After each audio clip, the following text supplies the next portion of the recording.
Hello and welcome to my channel. I am Zodiac Bandit, and we are now in the final stretch of the Age of Umbra. Episode 8 is later this week, so if you aren't caught up with the Age of Umbra, I recommend getting caught up before watching this video. I will be talking about some spoilers in this one, so click off if you're not caught up. Spoilers. So the title of today's video is, obviously, as you can see, Critical Role's first TPK. Now, it might be that, it might change a little bit depending on how I feel about the actual title or whatever, but roughly something about TPKing happening will be here. Because I do believe there's a good chance the Age of Umbra ends with a TPK. Keep in mind, it's been extremely difficult for them and it's getting harder with every episode as things go on. And they've lost 3 members of the party. There's an asterisk to that and I'm going to talk about that later. So today I just want to talk about like the possibility of it happening, you know, story stuff that could come up to cause that sort of thing to happen. And, you know, just other story things that we have to sort of keep in mind as we move to the end of the Age of Umbra, because I think it's important to remember these things as we move forward. So, obviously, we are moving into the Barrow of Blind Repose, where the heretic saint sort of lives, and it's really interesting that we've got 4 players here, right? Because technically only 2 have died, and 1 is missing, which I do believe will become important later. So, what I think is interesting about the Barrow of Blind Repose here is, it's not going to be the end, right? We're going to have something that happens after. I get the feeling the Barrow of Blind Repose is literally going to be them going into a single room, and then there's a fight that breaks out there with some sort of spirit or something like that of the saint who lives there. And then depending on how, you know, they do it, they could either get the branch or there is no branch or something else like that. I do believe there is going to be a branch here. The whole story is about them going and finding this branch. Now, it could just be, you know, it would be in theme for them to go to a place and it not be there. So that is definitely a possibility of them going to this location that they've spent, you know, forever getting to. Like, the entire series led up to them getting to this point, and there's nothing. I think that's a very strong possibility and would be very interesting if that did end up happening. Now, personally, I don't feel like this is where the party are going to, like, end up dying. I think they're going to have a difficult fight in here, but I think they're going to make it. And then from there, you know, it kind of sucks that I think this way, but I think they're going to jetpack their way back to the Celian, I think it's Celian Athenium, the safe haven with a pyre. I think they're going to like end up just, you know, skipping most of the travel back there. They're going to rest up there, and then they're going to skip most of the travel going back towards Desperlock. I think the main problem is going to come from, you know, not necessarily the travel back to Desperlock, but the Umbra Wind. See, Matt has put the Umbra Wind in our minds the entire time. Every episode, at least once, he mentions that the Umbra Wind is moving in some form or fashion, where we can hear a high-pitched whine off in the distance. They could literally see it at one point. So there is a true threat of the Umbra Wind sort of moving, and he has made mention of it potentially just shifting at any point in time. And it would be really weird for this miniseries about the Age of Umbra to never truly encounter the Umbra Wind. So what I think is going to end up costing this, you know, party a potential TPK is, I think it would be really interesting if the final fight of the entire series was them making it back to Desperlock as Desperlock gets swarmed up by the Umbra Wind. And then they have to ignite the branch where the old pyre was, and that'll sort of finish and save the day. Now, there is obviously, like, you know, I think it is going to be a little weird that they just sort of jetpack. And for those who don't know what I mean when I say jetpack, so it took 7 episodes to get to the Barrow of Blind Repose. We saw all 7 episodes of them making their way there. It took an entire season, if you will, to get to a specific location. So then in the 8th episode, the only way for them to make it back to Desperlock in the same episode is to skip everything else. That is what jetpacking is. That's actually a big criticism of like the last couple seasons of Game of Thrones. See, the first couple of seasons of Game of Thrones would take an entire season to move across the entire like continent that they were on, to go from the north all the way down to the south. It would take an entire season. That was sort of the whole point of that season, was to move these characters from one location to the next, and the next season would sort of deal with them being there sort of deal. So that would essentially, like, and then towards the end, I guess, like the end of the series, they started just skipping all that, where people would be in the north, and then in the same episode, they would end up being in the south. So that would be like the same sort of deal here, where we would jetpack from one location to the next without seeing any like major combat happen, because we need to get these characters to a specific point. So do I think that's a bad thing? No, especially for a D&D game or a Daggerheart game or some sort of tabletop RPG game. That's fine. I feel like Game of Thrones did that poorly, but that's a TV show that could have had a couple more episodes. Regardless of all that, I think they're going to end up jetpacking from the Celius Athenium all the way to Desperlock. And I think Desperlock, like I mentioned before, is going to be where that final fight happens. There is a chance that something happens in between them going from the Barrow of Blind Repose back down to the Athenium, and I think that's where Strahd is.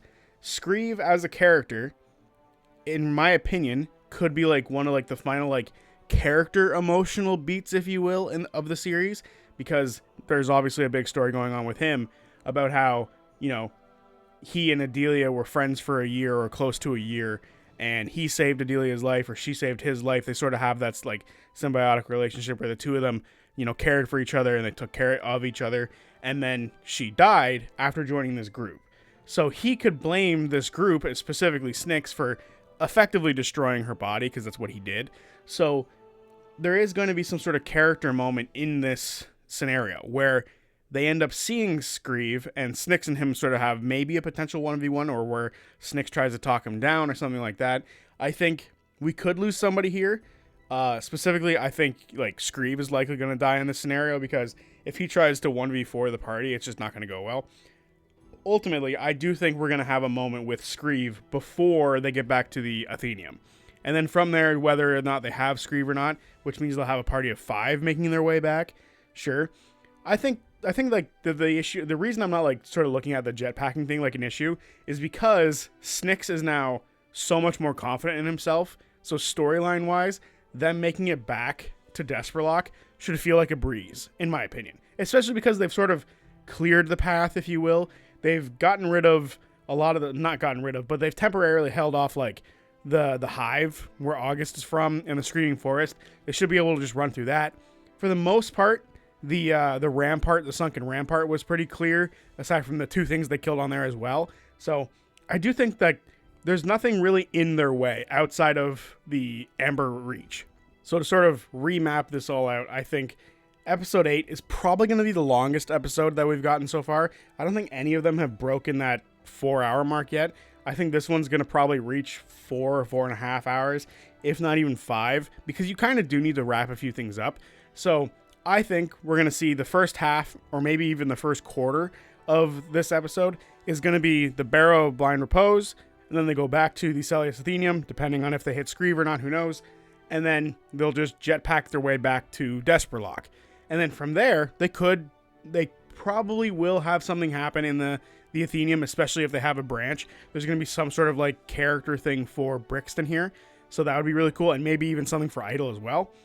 Then they make it back to Desperlock, and I think there's a good chance that Ghost Hook likely returns by himself. And with Ghost Hook being there as well, maybe having failed to get a branch, I think we now have like the perfect conduit for the Umbra Wind to sweep in, take over Ghost Hook, and sort of make him like the perfect final boss for Idle specifically. So I think that's the scenario we're likely going to see. And I know this sounds like a prediction video, but it's me just sort of going off of like based on the story and how things go. I think, and this is actually, you know, something to look at like the Age of Umber just as a whole, because it says like once you lose, or like once you become scarred, you lose hope. I think that Ghost Hook is probably somebody who's been around for so long to where he only has like 1 or 2 like hope slots left.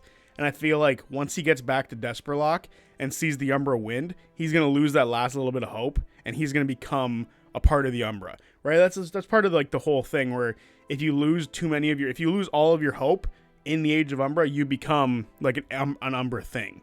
So I think it would be really cool if Ghost Hook was like the embodiment of that. And I think that's why he's such a proficient killer, because as you gain scars in the Age of Umbra, well, as you gain scars in like, I think it's Daggerheart just in general, you become stronger because you lose hope slots. It might just be a Age of Umbra thing, I'm not too sure. But you do, like, specifically, let's say it's just Age of Umbra for now, because I'm not 100% sure. But you do gain damage. Like, you get a +2 to, I think, your damage, or a +1 to your damage for each scar that you get. So I think Ghost Hook is a character who's, like, less hope and more slash and bash and destroy things.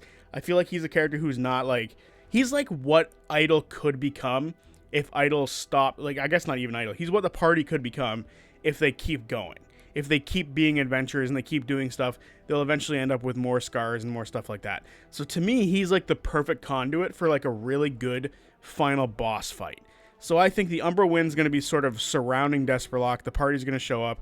Ghost Hook is going to already be like taken over and controlled. And the point of the fight will be to make it to the center, reignite the pyre, all while holding off Ghost Hook, who no matter what, Ghost Hook has to be put down because he is a Umbra being now. So I think that would be really interesting for like the final fight. And I think it'd be a really nice way to wrap up like the whole story that was set up with Ghost Hook, because if Ghost Hook just dies off in the distance and we never hear from him again, that's kind of shitty, right? He was set up as a character who, you know, is a experienced warrior in the Age of Umbra and is someone who can, you know, who doesn't really fuck around, right? His whole point is he doesn't fuck around. He will kill people if he has to. Like he told Idol he will kill him if he has to, if Idol goes down the wrong path. And I think it'd be really interesting for Idol to come back and see Ghost Hook as someone who went down the wrong path, right? Because this way we kind of get like a bunch of character moments, right? Between Snyx and Screeve, there will be a character moment. Between Brixton and the Celius Athenium, there's going to be a character moment. Something tells me there's going to be a character moment for Misty inside the Barrow of Blind Repose. So then Idol will get one once he comes back to Desperlock and has to fight Ghost Hook and put Ghost Hook down like Ghost Hook said he was going to put Idol down if need be. I think that would be a very fun and sort of like interesting way to wrap up the Age of Umbra miniseries.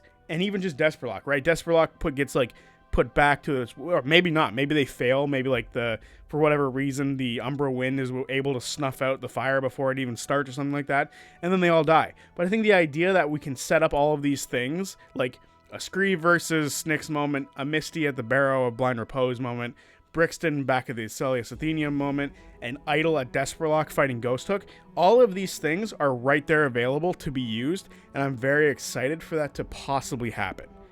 Now, of course, none of this might happen, and I might be totally wrong, and the Barrow of Blind Repose might just be where everyone ends up dying, and that's where they rest forever, and Desperlock is screwed. But I kind of like the idea that they make it back, and the Umbra Winds are sort of the reason, like, the final fight happens. The Umbra Wind is just such an interesting concept to me that there's just this amorphous storm moving about, so I'm very curious as to see how that will truly interact with things. But this is sort of my theory for how I think things are going to end. It was inspired by, you know, on my stream yesterday. Some people were talking about it, specifically Dream, sort of immediately started the stream off saying like, oh, this is my theory on like the possible endings for it. This is mine. And I sort of held back on mine during the stream because I wanted to make this video. And I was like, you're giving me some good ammo. And specifically thinking about the Umbra Wind was something that Dream brought up, which I think is very interesting. So for me, I do think that the Umbra Wind is too important of a story element to not see it happen in the story at all. Whether it happens before they get back to Desperlock or not, who knows? I think the scenario that I've just come up with in my head is a very good one and would be very interesting to see how it all plays out. But I want to know what you guys think. Do you think this would be a fun scenario for it to play out like? Or do you have your own? I want to know what your own scenario is for like the end of the Age of Umbra miniseries. So yeah, I think that's the video. I sort of just wanted to talk and sort of get my theories out before this sort of ends, right? Like the stuff that could happen. I feel like the Barrow of Blind Repose is going to be a Misty section. And then Snyx doesn't really need like a big story stuff for himself. He's sort of been the character who's grown the most throughout the series. But a final confrontation with Screeve after what happened with Adelia would be ideal. And then Brixton having a moment in the Athenium would be really cool. And then on top of that, Brixton would also have a moment for just lighting the pyre back in Desperlock. But then on top of that, Idol versus Ghost Hook just sounds like a sick final boss fight. So, yeah, let me know what you guys think. I'm excited to read what you guys have to say. And I think this will probably be the last Age of Umbra video I make outside of the recap. I don't think next Tuesday is going to be an Age of Umbra video. I think we're likely going to be moving back into just regular old Critical Role, Campaign 4, Campaign 3 stuff, talking about earlier campaigns as well. I've had a bunch of video ideas lined up that I sort of put on hold for the Age of Umbra because I wanted to really give this a good chance to be its own thing, to let it sort of stand on its own legs and see, you know, what people think about it, what I think about it. And yeah, I think it's been good so far. But outside of that, I want to know what you guys have to think about like the end of the Age of Umbra, what you guys think the last episode is going to be like. So yeah, until we see what it's like, I will see you guys on Friday for the recap of the 8th episode of the Age of Umbra, or the final episode or the finale of the Age of Umbra. So yeah, until then, peace.